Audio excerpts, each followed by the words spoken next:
Hello, কেমন আছো সবাই? আশা করি সবাই খুব ভালো আছো। তো ঘড়িতে বাজছিল ঠিক সকাল 10টা। আর 10টায় গিয়ে আমার ঘুম ভেঙেছিল, যেহেতু বাপের বাড়িতে কোনো তাড়া থাকে না, কোনো কাজের টেনশন থাকে না।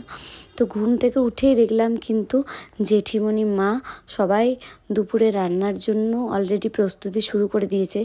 এটা ব্লগটা হচ্ছে 30শে মার্চ, আমার বার্থডে ছিল। তো আমার গলাটা এতটাই বসে গেছিলো যে আমি ভ্লগগুলো আপলোড করতে পারিনি। তাই ভাবলাম যে এতদিন পরে হলেও আপলোড করি, শুধু শুধু ভিডিওগুলো রেখে কী করব। তো অলরেডি কিছু কিছু ভাজা কিন্তু রেডি হয়ে গেছিলো। আর এই ছিল আমার সকালবেলার ব্রেকফাস্ট। তো এখানে মিষ্টিও ছিল, কিন্তু তখনও দেওয়া হয়নি। আর এই ড্রেসটা আমি অনেক দিন থেকেই পরবো ভেবেছিলাম আমার বার্থডেতে। কেমন লাগছিল দেখতে অবশ্যই জানাবে। আর এই হচ্ছে খাওয়া দাওয়া আমার, যেটার জন্য আমি ওয়েট করেছিলাম যে আমার এই বছরের বার্থডে কবে আসে। তো দেখতেই পাচ্ছ এত কিছু কিন্তু মা জেঠিমণি মিলে বানিয়েছে। মেন জেঠিমণি কাটাকাটি করে দিয়েছে আর কি, মা বানিয়ে দিয়েছে সব, আমাকে কিন্তু কিছু করতে হয়নি। আর পায়েসটা কিন্তু বানিয়েছিল আমার ভাইয়ের যে হবু বউ। তো যাই হোক, আমাকে কিন্তু মাসিই প্রথমে খাইয়েছিল, ওই যে মায়ের চেয়ে মাসির দরদ বেশি। তো যাই হোক, তারপর মাও খাইয়ে দিল আমাকে পায়েস। আর দেখে দেখে বাবাও কিন্তু ধরে নিল ফটো ওঠানোর জন্য। আর বাবা খাওয়ালো আমাকে মাছের মাথাটা।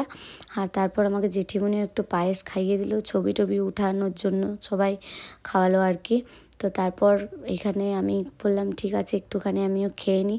তো যদিও সব কিছু খেতে পারিনি, আমি শুধু ওই মাংসটুকু একটু খেয়েছিলাম। আর যেগুলো আমার ভাজা ফেভারিট সেগুলো দিয়ে একটু শুকনো ভাত খেয়েছিলাম। তো যাই হোক, এখানে আমি বলছিলাম পোস্তর বড়াটা খুব ঝাল হয়েছিল, তো খেতে পারিনি। আর এখানে আমার ভাই আর এই যে আমার ভাইয়ের বউ অলরেডি কিন্তু খেতে বসে গেছে, যে কিন্তু সমস্ত কিছু ডেকোরেশনটা করেছিল আমার বার্থডে বেলুন টেলুন সাজানোর থেকে খাবারের সমস্ত কিছু। তো এখানে আমার বার্থডে সেলিব্রেট করেছিলাম ওই তো তার কিছুক্ষণ পরে বিকেলে, কারণ বাড়িতে সবাই ছিল, সবাই থাকলেই সেলিব্রেট করতে ভালো লাগে আর কি। তো ভাবলাম আমি ওই জন্য বিকেলবেলাটাতেই করি, সন্ধ্যাবেলায় আর করিনি। আর ওই যেহেতু এই ড্রেসটা পরে কেক কাটবো ভেবেছিলাম, তাই আর দেরি করিনি। তো এইখানে কিন্তু গান বাজছিল হ্যাপি বার্থডে, তো ওই জন্য আমি নাচ করতে শুরু করে দিয়েছিলাম। কারণ এই বার্থডেটা কিন্তু আমার বেস্ট কেটেছে জীবনে এত বছরের মধ্যে। যদিও আমার বর আসেনি, ওকে কিন্তু আমি অনেক মিস করেছি। তো থাকলে কিন্তু আরোই ভালো হতো। তবু সবাই ফ্যামিলি থাকলে কিন্তু আনন্দটাও ডবল হয়ে যায়।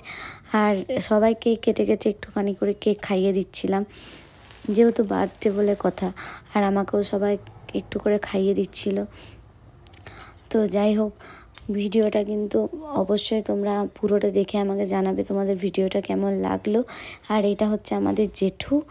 আর জামাইবুকে কিন্তু আমি ক্ষেত ভরে কেক মাখিয়ে দিয়েছি মুখে, যেহেতু জামাই শালির সম্পর্কই আলাদা। তো যাই হোক, তারপর জামাইবু আমাকে ছেড়ে কথা বলেনি, আর বেটুকেও অল্প করে মাখিয়ে দিয়েছিল। তো তারপর আর কি নাচা গানার মধ্যে দিয়ে দিনটা একদম জবরদস্ত কেটেছিল। তো তোমাদের ভিডিওটা কেমন লাগলো আমাকে জানাবে, আর আমাকে ড্রেসটা পরে কেমন লাগছিল অবশ্যই জানাবে। তো চলো, আজকের মতো ভিডিওটা এইটুকুই, দেখা হচ্ছে পরের একটা ভিডিওটা।